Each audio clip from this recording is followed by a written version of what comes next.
ഇടതുപക്ഷ മന്ത്രിസഭ ഉള്ളിടത്തോളം കാലം സുഭിക്ഷ കഫേ അടച്ചുപൂട്ടേണ്ടി വരില്ലെന്ന് ഭക്ഷ്യവകുപ്പ് മന്ത്രി ജി ആർ അനിൽ. കേന്ദ്രത്തിൽ നിന്നും വിഹിതം കൂടുതൽ കിട്ടാത്തതാണ് പ്രതിസന്ധി രൂക്ഷമാവാൻ കാരണമെന്നും മന്ത്രി പറഞ്ഞു. തലശ്ശേരി സുഭിക്ഷ കഫേ സന്ദർശിച്ച ശേഷം മാധ്യമപ്രവർത്തകരോട് സംസാരിക്കുകയായിരുന്നു അദ്ദേഹം. സാധാരണക്കാരായ 250 പേർക്ക് ഉപയോഗിക്കാൻ പാകത്തിലാണ് സുഭിക്ഷ കഫേ ആരംഭിച്ചത്.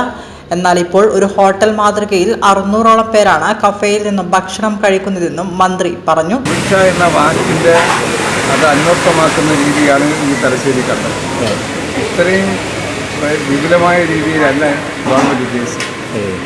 ഭക്ഷണം കഴിക്കാൻ നിവൃത്തിയില്ലാത്ത ഒരാൾ വന്നാൽ അവർക്കൊരു അഭയകേന്ദ്രം ഇതാണ് ഗവൺമെൻറ് കണ്ടത്. പക്ഷേ ഇതൊരു ഹോട്ടൽ മോഡലിലേക്ക് വിപുലമായി മാറിയെന്നാണ് ഇവിടെ എത്തിയപ്പോൾ ഞാനിത് ഉദ്ഘാടനം ചെയ്തത്.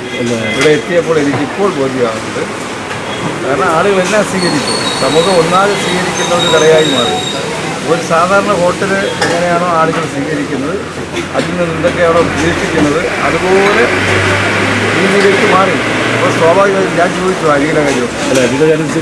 പ്രതീക്ഷയ്ക്കപ്പുറത്തുള്ള ജനബാഹുല്യം ഇപ്പോഴത്തെ പ്രതിസന്ധിക്ക് കാരണങ്ങളിൽ ഒന്നാണെന്നും മന്ത്രി പറഞ്ഞു. സുഭിക്ഷ എന്ന വാക്ക് അനർത്ഥമാക്കാനും വിധമാണ് തലശ്ശേരിയിലെ കഫേ പ്രവർത്തിക്കുന്നതെന്നും മന്ത്രി പറഞ്ഞു.